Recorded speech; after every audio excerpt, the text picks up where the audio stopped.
Hello everyone, welcome back to my channel. Hope so आप लोग सारे ठीक होंगे। Please don't forget to subscribe my channel, like my channel and share my videos. Let's start with the new topic that is principle of management of class 12th। ठीक है, हम business study का 12th class का आज topic करेंगे with new topic principles of management. First of all, you must know the principles of management. What are the principles of management? Principles of management क्या होते हैं? एक जनरल गाइडलाइंस होती है। क्या होती है? एक जनरल गाइडलाइंस होती है। गाइडलाइंस किस रिलेटेड होती है? जो मैनेजर्स को, मैनेजमेंट को गाइडलाइंस प्रोवाइड करती है कि डिसीजंस कैसे लेना है।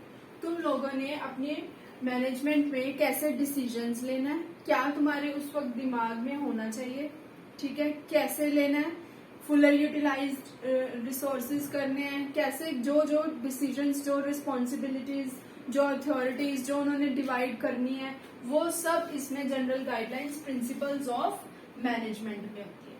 ठीक है, प्रिंसिपल्स ऑफ मैनेजमेंट क्या है? Management principles are general guidelines for decision making. एक मैनेजमेंट का डिसीजन मेकिंग के लिए एक गाइडलाइंस होती है एंड बिहेवियर ऑफ मैनेजर्स। ठीक है, कि गाइडलाइंस प्रोवाइड करती है कि मैनेजमेंट में डिसीजंस कैसे लेना है, what to do, how to do, when to do, for whom to do.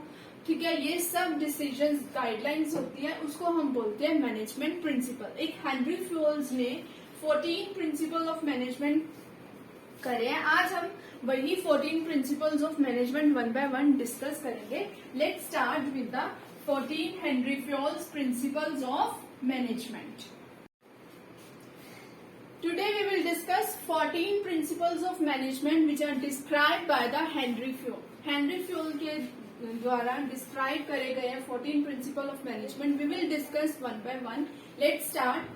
First of all, we must know the Henry Fayol. Who was the Henry Fayol? Henry Fayol was born in France in 1941 में Henry Fayol का birth हुआ था France में। He got the engineering degree. ठीक है, उसके पास engineering की डिग्री थी and he was started working as engineer in coal mining company. Coal mining company में वो एक एज अ इंजीनियर की तरह जॉब करता था। He was known as the famous father of management studies and thoughts. उसको एक फादर ऑफ मैनेजमेंट कहा जाता था। ठीक है, हेनरी फ्यूल। तो हेनरी फ्यूल ने जो 14 principles of describe management, 14 principal of management describe करे वो हम डिस्कस करेंगे। फर्स्ट ऑफ ऑल, जो नंबर 1 है that is division of work. कि मैनेजमेंट में अगर काम करना है तो वर्क मस्ट बी डिवाइडेड। काम क्या होना चाहिए? एक डिवाइड होना चाहिए, डिवीजन ऑफ वर्क। जो मेन फर्स्ट प्रिंसिपल है that is division of work. Henry fuel ने डिवाइड करा वर्क को कि अगर हम अपना काम डिवाइड करके चले, हर एम्प्लॉय, हर ऑफिसर, हर एक सबऑर्डिनेट, हर सुपीरियर, हर अपना काम अपने डिवाइड करके अगर करता है तो that will be beneficial for the management. Only then they achieve their objectives. So division of work में क्या है that we should must assign each and every task to every individual. ये नहीं है कि सिर्फ सारा काम एक ही पर्सन पे छोड़ दिया जाए कि वही पर्सन उस वर्क को करेगा। No, only you can survive with the division of work. Management में आप सर्वाइव सिर्फ तभी कर सकते हो अगर आप एक अपने वर्क को डिवाइड कर देते हो, असाइन कर देते हो अकॉर्डिंग टू द मीन्स। इसमें क्या है? Assigning each task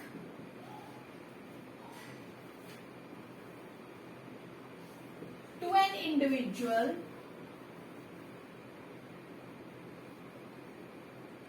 according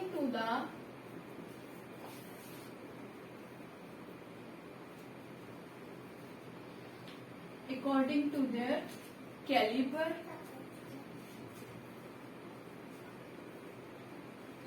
and qualification। उनकी क्वालिफिकेशन के अकॉर्डिंग हमें क्या कर देना चाहिए? उनका वर्क डिवाइड कर देना चाहिए। हर टास्क को हमें डिवाइड कर देना चाहिए अकॉर्डिंग किसके क्वालिफिकेशन के, कि जिस पर्सन की जिस अकॉर्डिंग क्वालिफिकेशन है वो पर्सन वो काम करे।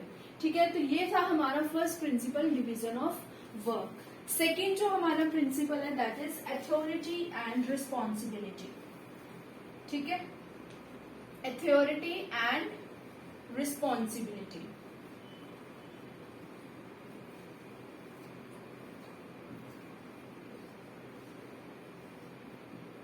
Authority means giving the power to take the decision. Authority का मतलब क्या होता है?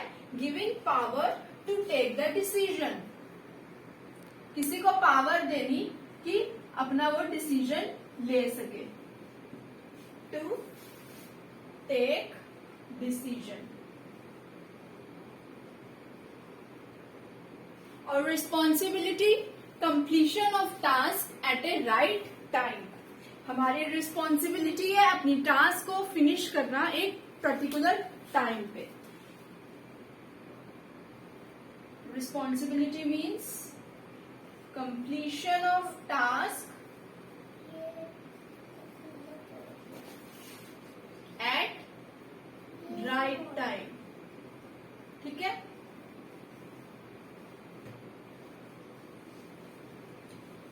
तो अथॉरिटी का मतलब है किसी को पावर देने की डिसीजन की, अगर किसी चीज की पावर है हमें डिसीजन लेने की तो we can take the decision और दैट टाइम।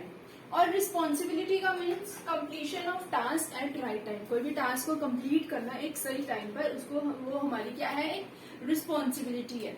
तो अथॉरिटी एंड रिस्पॉन्सिबिलिटी में हेनरी फ्यूल ने क्या कहा है? हेनरी फ्यूल ने कहा है कि that there must be a balance, there must be a balance between the authority and responsibility, कि अगर उसने जिसको पावर दी है डिसीजन लेने की तो उसने उसको रिस्पॉन्सिबिलिटी भी दी हो उस काम करने की, so that only he can take the decision. अगर उसको हमने रिस्पॉन्सिबिलिटी दे दी है कि तेरी ये रिस्पॉन्सिबिलिटी है कि तूने ये काम करना है, ठीक है, पर हमने उसको ये अथॉरिटी ही नहीं दी है कि अगर कि बीच में अगर कोई भी जरूरत पड़े तो उसको वो डिसीजन ले सकते हैं, पर हमने उसको रिस्पॉन्सिबिलिटी अथॉरिटी ही नहीं दी, तो there must be a balance between authority and responsibility. For example, let's take the example of this.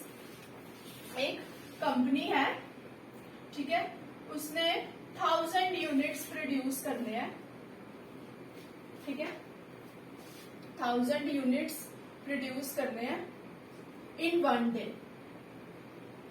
ठीक है, उसने 1000 यूनिट्स प्रोड्यूस करने हैं 1 डे में। अब इस यूनिट्स को बनाने के लिए उसको रॉ मटेरियल चाहिए होगा, ठीक है, उसको ये हमने दे दिया कि भाई तेरी ये ड्यूटी है कि तूने ये आज एक दिन में हमें ये 1000 शूज ले लो, कुछ भी कंपनी ले लो, सपोज शू कंपनी ले लो या क्लॉथ कुछ भी कपड़े की ले लो, ठीक है, कि तूने ये 1000 हमारे 1000 यूनिट्स हैं जो पूरे करने हैं तूने एक दिन में। अब जब वो अपना काम स्टार्ट करने लगा है तो बीच में उसका जो क्या हुआ, कपड़ा थोड़ा शॉर्ट पड़ गया, ठीक है। अब 1000 यूनिट्स तो तभी प्रोड्यूस करेगा जब उसके पास जो क्लॉथ है, जो रॉ मटेरियल है, वो भी उसके पास इनफ होना चाहिए, वो उसके पास है नहीं है, वो बीच में क्या पड़ गया, शॉर्ट हो गया, ठीक है। अब वो अपनी रिस्पॉन्सिबिलिटी नहीं कर पाएगा, क्यों? क्योंकि उसके पास उसके पास रॉ मटेरियल था वो उसको ऑर्डर ही नहीं है, उसको पावर ही नहीं है कि he can take the decision to purchase the raw material. सिर्फ उसको पावर किस चीज की है कि हमने ये उसको काम दिया कि तुम्हें ये हमें एक दिन में काम करना है, उसको यही पावर नहीं है कि वो रॉ मटेरियल को परचेज करके अपना काम फिनिश कर ले, ठीक है। तो हेनरी फ्यूल ने क्या कहा कि there must be a balance between the authority and responsibility. अगर अथॉरिटी और रिस्पॉन्सिबिलिटी में दोनों में बैलेंस होगा तो मैनेजमेंट को डिसीजन लेने में कोई भी प्रॉब्लम नहीं होगी, ठीक है। इसके बाद हम डिस्कस करेंगे third one is discipline. Third principal है हमारा डिसिप्लिन।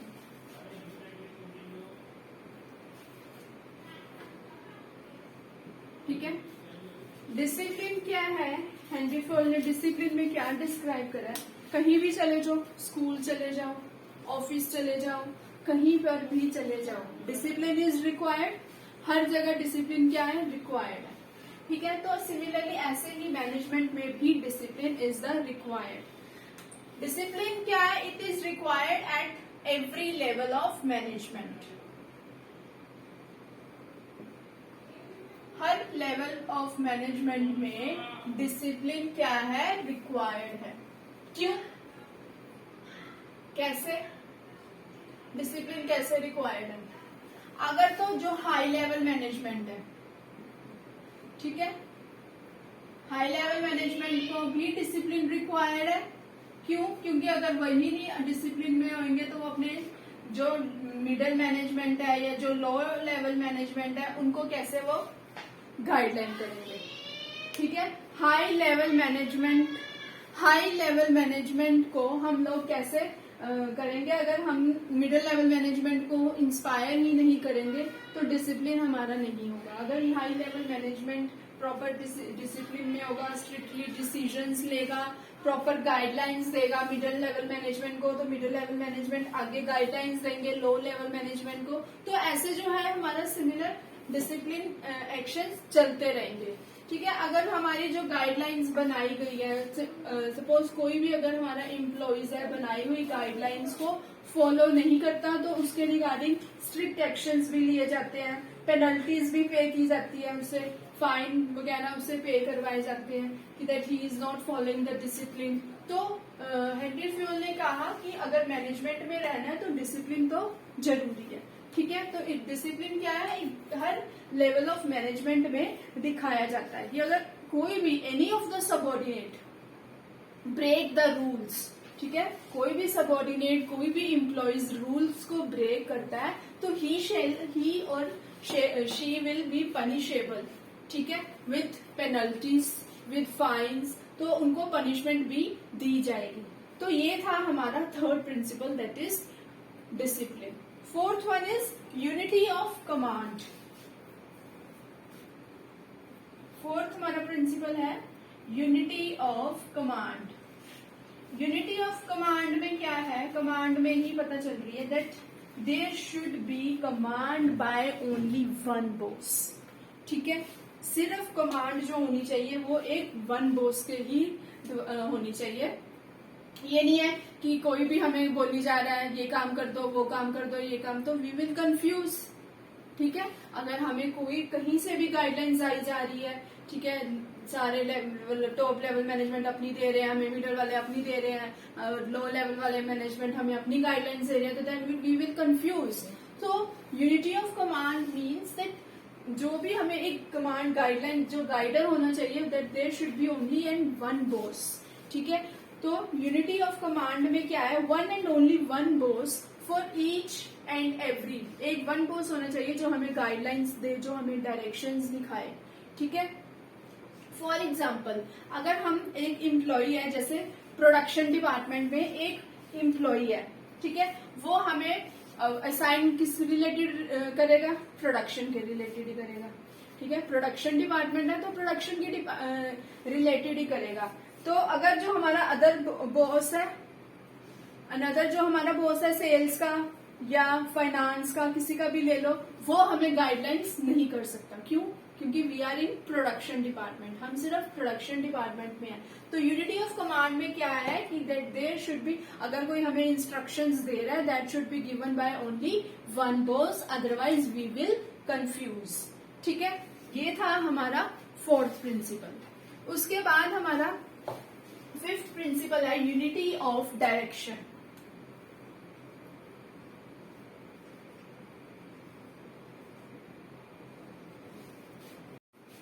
अगला हमारा unity of direction.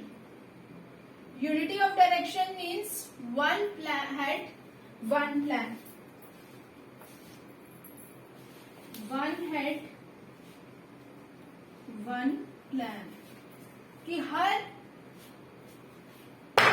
Her decision का क्या होना चाहिए, एक वन प्लान होना चाहिए। अगर एक प्लान हम करके चलेंगे then only we can survive for the long time in the management. ठीक है, अगर डायरेक्शन क्या, यूनिटी ऑफ डायरेक्शन मीन्स क्या है, वन हेड वन प्लान। ठीक है, कि हर एम्प्लॉय को एक ही डायरेक्शन में गाइडलाइन करना, that is towards the achieving the goals of the organisation. सिर्फ अपने एम्प्लॉयज को किस तरफ गाइड करना, अचीविंग द ऑब्जेक्टिव्स। कौन से objectives, goals of the organisation, objectives of the organisation. सिर्फ इस तरफ हर एम्प्लॉय को गाइड करना।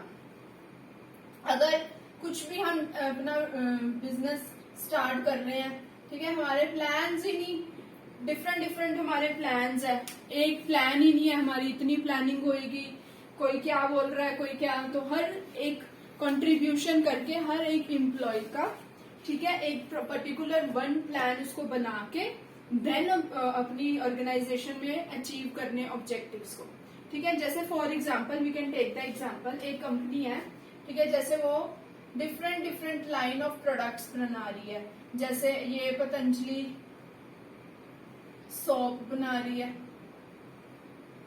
ठीक है, पतंजलि मेडिसिन, ठीक है, ये कॉस्मेटिक्स का डिफरेंट लाइन ऑफ प्रोडक्ट्स है। अगर कंपनी कौन सी है, पतंजलि ही चल रही है ना, तो इसमें अब क्या होगा, पतंजलि सोप में क्या होगा, पतंजलि सोप के अपने रूल्स एंड रेगुलेशंस होंगे, अपनी गाइडलाइंस होंगी कि कैसे हमने अपने कस्टमर को अपनी तरफ अट्रैक्ट करना है, ठीक है, कि अपनी ये सोप वगैरह, हमने फेस वॉश वगैरह कैसे करने हैं। मेडिसिन में हमें अपनी अलग से हमारी गाइडलाइंस होंगी, ठीक है, कि जो भी है अपनी जो मेडिसिन प्रोवाइड कर रहे हैं वो हार्मफुल ना हो हमारे कस्टमर को, उसके लिए हमारी अलग से डिफरेंट प्लानिंग होएगी, डिफरेंट रूल्स एंड रेगुलेशंस होंगे। जो आगे कॉस्मेटिक्स की हमने करनी है वो हमारी अलग से होएगी प्लानिंग। तो हर एक डिपार्टमेंट का क्या है, अपना plan, one head one plan, ठीक है। प्रोडक्शन डिपार्टमेंट है तो प्रोडक्शन डिपार्टमेंट सिर्फ अपने यूनिट्स को प्रोड्यूस करेगा, फाइनेंस है सिर्फ पैसे का काम करेगा, ठीक है, सेल्स है सिर्फ बेचने का काम करेगा। तो each department has one head and one plan. Next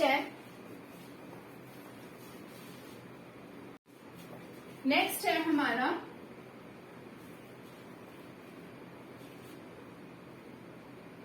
subordination of individual interest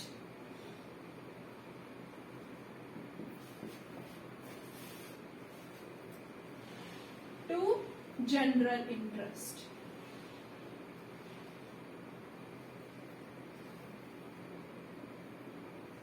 subordination of individual interest to general interest में क्या है, इंडिविजुअल इंटरेस्ट हमारा अपना interest, general interest means organisation का इंटरेस्ट। तो every manager should have the responsibility या should give priority to everyone, ठीक है, हर किसी को पहले उसको जो इंडिविजुअल क्या वो प्रायोरिटी देनी चाहिए किसको, अपने ऑर्गेनाइजेशन को, कि कोई भी अगर हम डिसीजंस ले रहे हैं that will benefit for the organisation only. हम सिर्फ अपने बेनिफिट के लिए नहीं ऑर्गेनाइजेशन में काम करेंगे, we will benefit working for the benefit of the organization. We must give priority to the organization.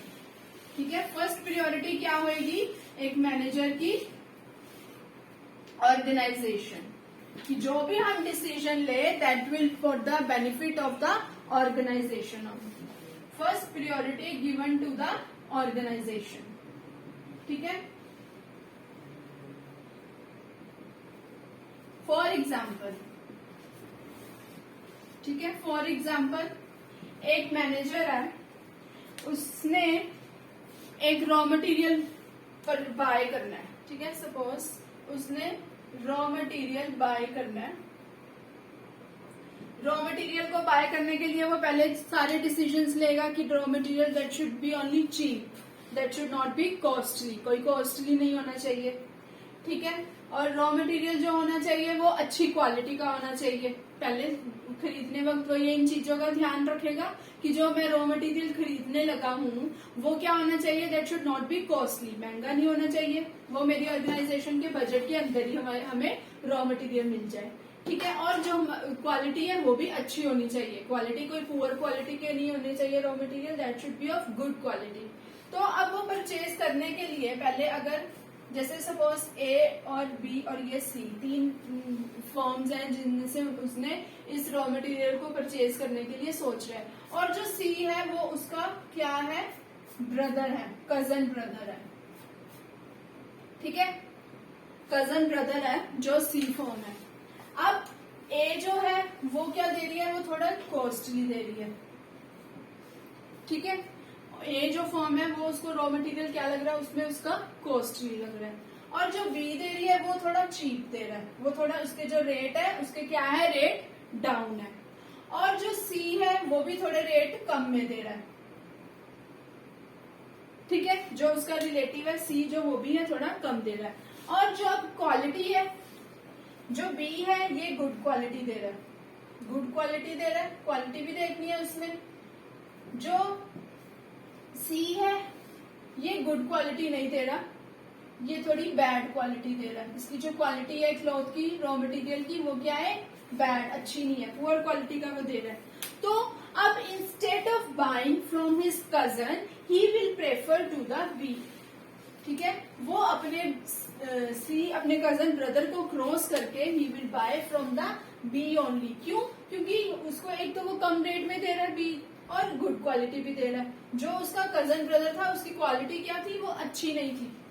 ठीक है, तो इसमें वो क्या, उसने अपना अब जनरल इंटरेस्ट उसने लिया, इंडिविजुअल अपना जो पर्सनल इंटरेस्ट था वो उसने कर दिया। क्यों? क्योंकि अपने कजन ब्रदर से भी वो ले सकता था कि मेरे को इससे थोड़ी चीज सस्ती मिल जाएगी, मैं इसको जैसा कहूंगा मेरे को मिल जाएगा, पर नहीं, पर जो उसकी ऑर्गेनाइजेशन की जो है इंस्ट्रक्शंस, जो रूल्स थे वो क्या होनी, पहले that should not be costly. ठीक है, दूसरी वो गुड क्वालिटी की होनी चाहिए। तो अब वो दोनों क्वालिटी जो उनमें थी वो थी बी में, तो he will prefer for the B. ठीक है, नेक्स्ट है हमारा remuneration of person. Seventh one is remuneration of person. Remuneration, remuneration means जो हम सैलरीज, जो वेजेस हम अपने एम्प्लॉयज को देते हैं, दैट शुड बी फेयर। हर एम्प्लॉय को एक फेयर चार्जेस देने, so that they can meet their necessities of life. ठीक है, providing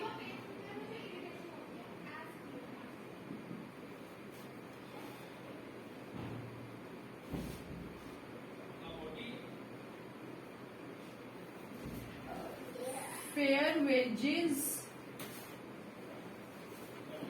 or salaries to the employees। हर एम्प्लॉई है जो अपनी ऑर्गेनाइजेशन में काम कर रहा है, किस लिए काम कर रहा है, पैसा कमाने के लिए। ठीक है, पैसा कमाने के लिए वो अपनी ऑर्गेनाइजेशन में काम करते हैं। ठीक है, तो अगर हम उनको एक फेयर वेजेस और सैलरीज ही नहीं प्रोवाइड किया, अगर हम उनको क्या प्रोवाइड करने चाहिए, फेयर वेजेस और सैलरी टू द एम्प्लॉयज। अगर हम अपने एम्प्लॉयज को फेयर सैलरीज ही नहीं दे रहे हैं, अपनी वो जो है स्टैंडर्ड ऑफ लिविंग को अचीव कर सके, ठीक है, अपनी जो रहन सहन को अपना अच्छा बना सके, ठीक है, तो हर एक एम्प्लॉय का ये राइट है, अपनी जो सैलरीज है that should be fair, fair होनी चाहिए। अगर फॉर एग्जाम्पल कि अगर हमारी जो ऑर्गेनाइजेशन है उसकी कैपेसिटी क्या है, जो मतलब अच्छा कमा रही है, ठीक है, एक कंपनी है जो प्रॉफिटेबल जा रही है, पर प्रॉफिटेबल जा रही है पर फिर भी वो अपने एम्प्लॉयज को नहीं दे रही है, दैट विल नॉट गुड। ठीक है, तो एक अच्छी ऑर्गेनाइजेशन को अगर वो प्रॉफिटेबल है, अगर वो कैलिबर करती है, अच्छा कमा रही है, अगर वो ऑर्गेनाइजेशन में प्रॉफिटेबल है, then they must given every employ क्या देना चाहिए, उसको एक बोनस देना चाहिए, as bonus. Bonus must be given to every shareholder if the company is caliber। अगर कंपनी क्या है, प्रॉफिटेबल है, तो एक बोनस अपनी कंपनी को या अपनी एम्प्लॉयज को जरूर देना चाहिए। ठीक है, अगर स्टैंडर्ड ऑफ लिविंग वो चाहते हैं कि हम इनका भी अचीव करें, अगर वो सेटिस्फाइड ही नहीं कर पा रहे अपने एम्प्लॉयज को, तो फिर वो अपनी जो इंडिविजुअल ऑर्गेनाइजेशन या अपने इंडिविजुअल प्रॉफिट्स को और अपने ऑर्गेनाइजेशन ऑब्जेक्टिव्स को वो क्या कर देंगे, ओवरलैप कर देंगे, कि उनका होएगा ही नहीं माइंड, उनकी जो इंस्ट्रक्शंस है, जो वो चाहते हैं कि हमारी वेजेस, हमारी सैलरीज है जो अच्छी हो, ठीक है, पर जो हमें कंपनी है वो प्रोवाइड ही नहीं कर रही है, तो फिर वो हमारे थोड़े ऑब्जेक्टिव्स को अचीव करने में थोड़ा ही तंग करेंगे, ठीक है। तो हमारी जो पहली ड्यूटी है वो एम्प्लॉयज को भी खुश रखना होती है। तो अगर हमारी कंपनी प्रॉफिटेबल है, अगर वो कैलिबर है, तो that company must be given bonus to the every shareholder. ये था हमारा 7th रेम्यूनरेशन प्रिंसिपल। नेक्स्ट है हमारा सेंट्रलाइजेशन एंड डिसेंट्रलाइजेशन। नेक्स्ट जो हमारा प्रिंसिपल है that is centralisation and decentralisation. Centralisation मतलब गिविंग द पावर और अथॉरिटी टू फ्यू पीपल, ठीक है। पावर देनी किसी को, अथॉरिटी देनी सिर्फ फ्यू पीपल को, हर किसी को नहीं अथॉरिटी देनी, उसको हम बोलते हैं सेंट्रलाइजेशन। जैसे सिर्फ अथॉरिटी है कि टॉप लेवल मैनेजमेंट ही डिसीजन ले सकते हैं, मिडिल लेवल मैनेजमेंट और लोअर लेवल मैनेजमेंट डिसीजन नहीं ले सकते। तो पावर और authority given to few people, that is top level management को जैसे दे दी कि that they can only take the decision. Decentralisation means, decentralisation anyone can take the decision, ठीक है। हर किसी को डिसीजन और अथॉरिटी देनी, पावर और authority given to everyone.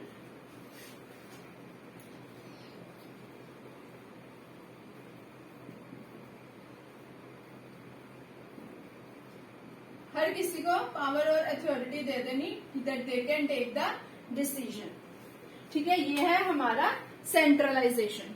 Centralisation में जैसे क्या है कि इसमें हमारा हेनरी फ्यूल क्या कहता है, Henri Fayol advise that there must be a combination of both centralisation and decentralisation, कि एक कॉम्बिनेशन होना चाहिए कि किसी को ये नहीं होना चाहिए कि सारी किसी को पावर दे दी है जहां देनी नहीं चाहिए, या पावर दी ही नहीं है जहां देनी चाहिए, ठीक है। दैट देयर क्या होना चाहिए, एक बैलेंस होना चाहिए।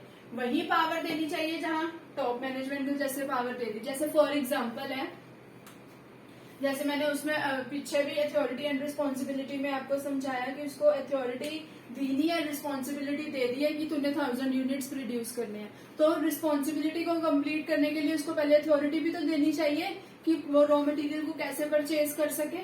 तो सेम विद इसी में हम ले सकते हैं कि अगर उसने अथॉरिटी दे दी है थोड़े लोगों को या टॉप लेवल मैनेजमेंट को कि वो डिसीजन ले सकते हैं, काम टॉप लेवल मैनेजमेंट किससे करवा रहा है, middle level management. Middle level management के पास अब अथॉरिटी नहीं है कि वो अपने डिसीजन कैसे ले सके, तो वो अपना काम भी नहीं कर सकेगा। तो कि सेंट्रलाइजेशन और डिसेंट्रलाइजेशन में क्या होना चाहिए कि हेनरी फ्यूल ने कहा है that there must be a combination of both centralisation and decentralisation. अब सेंट्रलाइजेशन और डिसेंट्रलाइजेशन की टेक्निक को फॉलो करने के लिए दो बातों का हमें ध्यान रखना पड़ता है, that is nature and size of business. Nature and size of business को देख के हम सेंट्रलाइजेशन और डिसेंट्रलाइजेशन टेक्निक में डिसीजन ले सकते हैं कि कौन से साइज ऑफ बिजनेस में सेंट्रलाइजेशन फॉलो होगी, कौन से साइज ऑफ बिजनेस में डिसेंट्रलाइजेशन टेक्निक फॉलो होगी। अगर तो हमारा साइज ऑफ बिजनेस क्या है, स्मॉल, छोटा मोटा काम है हमारा, सोल प्रोप्राइटरशिप लाइक, ठीक है, कि उसी की ही रिस्पॉन्सिबिलिटी है, ठीक है। तो उस केस में हम लोग क्या कह सकते हैं कि हम अपनी एक टॉप लेवल मैनेजमेंट, हमारा एक ही पर्सन है जो वो डिसीजन ले सकता है, पावर और अथॉरिटी गिवन टू टॉप। अगर हमारा साइज ऑफ बिजनेस क्या है, बड़ा लार्ज स्केल बिजनेस है हमारा, जिसमें हमारी board of manager, director, subordinate, सारे top level management, middle level management, सारा लार्ज ऑफ बिजनेस साइज है, तो उसमें हमें एक अथॉरिटी देनी पड़ेगी सबको कि that they can take the decision, ठीक है। अगर वो हमें size of business, large size of business में हम लोग क्या करेंगे, डिसेंट्रलाइजेशन फॉलो करेंगे कि हमें भी ना, कि जो बोर्ड ऑफ डायरेक्टर्स है उनको भी ना कोई प्रॉब्लम आए और जो आगे उन्होंने उनके सुपीरियर्स है वो भी अपना काम अच्छा करते रहे। तो हेनरी फ्यूल ने इसमें क्या एडवाइस करा कि that there must be a combination. Combination किसका होना चाहिए, सेंट्रलाइजेशन एंड डिसेंट्रलाइजेशन। नेक्स्ट है हमारा principle that is scalar chain. Scalar chain में क्या है, that is refers to rank highest to lowest level. Highest to lowest level. जो ये स्केलर चेन प्रिंसिपल है, that is most and most important. Please try to understand it. इसको समझने की कोशिश कीजिए। ये जो प्रिंसिपल है हमारा बहुत इंपॉर्टेंट है। नेक्स्ट जो हमारा प्रिंसिपल है scalar chain, that is it refers to line of authority from highest to lowest. Authority sign करनी highest to lowest rank. Henri Fayol ने एक स्केलर चेन बनाई।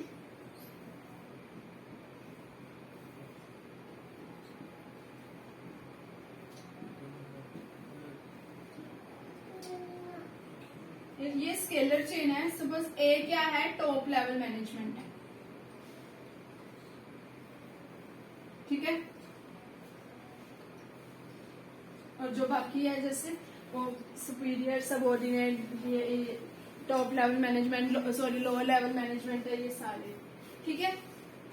तो जैसे इसमें क्या है कि अगर सपोज ई ने कम्युनिकेट करना है टॉप लेवल मैनेजमेंट के साथ, ई ने बातचीत करनी है ए के साथ, तो ई कैसे बात करेगा ए के साथ, तो वो एक स्केलर चेन में बात करेगा। कैसे बात करेगा, ई पहले डी के साथ कम्युनिकेट करेगा, अपनी बात बताएगा, डी फिर आगे उसको देगा, सी को बताएगा, सी आगे डी को बताएगा, बी फिर ए तक पहुंचाएगा, ठीक है। अगर उन्होंने कोई भी बात कम्युनिकेट करनी है तो इस चेन में कम्युनिकेट करनी है कि अगर जैसे ई ने बात करी डी को, डी ने बात करी सी को, सी ने बी को, बी ने ए को, तो ऐसे ऐसे आगे वो एक चेन में बात करेंगे। हेनरी फ्योल ने सोचा कि ये चेन तो एक डिले भी करवा सकती है हमें बात को पहुंचाने में। जो एक छोटी सी बात है वो तो डिले भी हो सकता है इससे कि पहले डी फिर सी फिर बी फिर ए, एक दूसरे से ऐसे कम्युनिकेट करने से तो हमें क्या है, एक लॉन्ग लेंथी प्रोसेस लगा उसको, ठीक है। उसने सोचा कि क्यों ना एक गैंग प्लान बनाया जाए, ठीक है, कि जिससे अपने हर कोई कम्युनिकेशन कर सके इजीली। कोई भी डिफरेंट पोजीशन वाला कोई भी कैसे भी कम्युनिकेट कर सके, ठीक है। तो एक उसने बनाया गैंग प्लान कि अगर कोई भी इमरजेंसी है, कोई भी, ठीक है, इमरजेंसी है, कोई भी अर्जेंसी, तो अर्जेंट कोई इंफॉर्मेशन उसने पहुंचानी है या कोई इमरजेंसी में उसने पहुंचानी है, तो वो गैंग प्लान के थ्रू, जैसे ई ने ओ से बात बतानी है, तो वो with the help of gang plan they can communicate. तो हेनरी फ्योल ने एक शॉर्टकट बनाया instead of using scalar chain, ठीक है। स्केलर चेन को यूज करने से अलावा उसने एक गैंग प्लान बनाया कि जिसके थ्रू वो कम्युनिकेट कर सके, ठीक है, जिसके थ्रू टाइम की वेस्टेज भी ना हो। तो उसने ये गैंग प्लान बनाया। ये जो है हमारा scalar chain principle, that is most important for the board exam also, ठीक है। ये प्रिंसिपल जो है हमारा बोर्ड एग्जाम के लिए इम्पोर्टेंट है। तो प्लीज इसको try to understand it carefully. इसको ध्यान से समझिए स्केलर चेन को, कि उसने इसलिए बनाया कि instead of using the scalar chain which is the long process, which is a lengthy process, he made a shortcut, ठीक है। हेनरी फ्योल ने शॉर्टकट बनाया। क्या शॉर्टकट बनाया, गैंग प्लान का, कि दैट दे कैन कम्युनिकेट। अगर कोई भी उनको इमरजेंसी है, कोई जरूरी इंफॉर्मेशन उन्होंने कम्युनिकेट करनी है, तो they can communicate with the help of gang plan. अगला जो हम डिस्कस करेंगे that is principle of order. Next है हमारा principle of order. Principle of order में का मतलब है कि everything and everyone should have one place.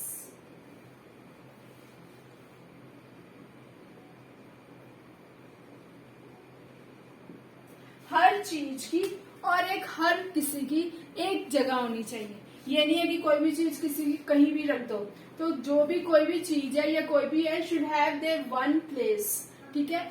एक ही जगह होनी चाहिए और एक ही जगह पे पड़ी होनी चाहिए। शुड हैव वन प्लेस, ठीक है। ये नहीं है कि कहीं भी ऑर्डरली कहीं भी चीज रख दो, कि जैसे इन ऑर्डरली कह लो, कहीं भी चीज कहीं भी रख दी, ठीक है, जिससे एम्प्लॉइज को क्या है, कंफ्यूजन क्रिएट हो या टाइम वेस्टेज हो उस चीज को ढूंढने के लिए। तो उसने क्या करा कि हर चीज को क्या है, हर पर्सन को हर चीज को एक प्लेस, अपनी अपनी जगह दे दी कि इसने इस जगह पे ही रहना है, इसने इस जगह पे रहना है। ठीक है, तो हर अगर पर्टिकुलर प्लेस या अगर पर्सन को पता है कि मेरी जो कैबिन है वो मैंने इसी सीट पे बैठना है, तो उससे अब वेस्टेज ऑफ टाइम भी नहीं होगा कि अगर किसी सुपीरियर ने, किसी उसके एम्प्लॉयज ने उसके पास आना तो सीधा उसके कैबिन में आके मिलेंगे।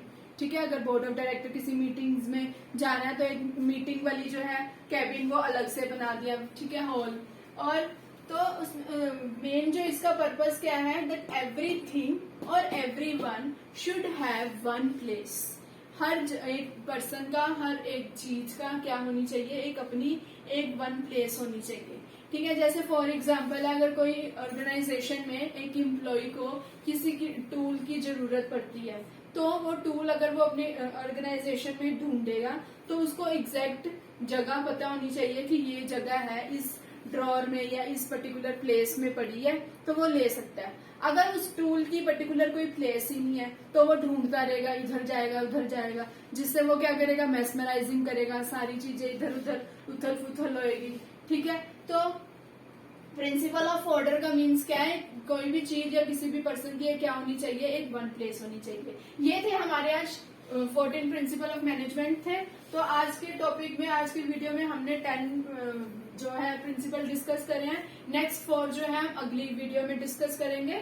तब तक के लिए आज इतना ही, मिलते हैं हम आपको नए अपने अलग और नए टॉपिक के साथ।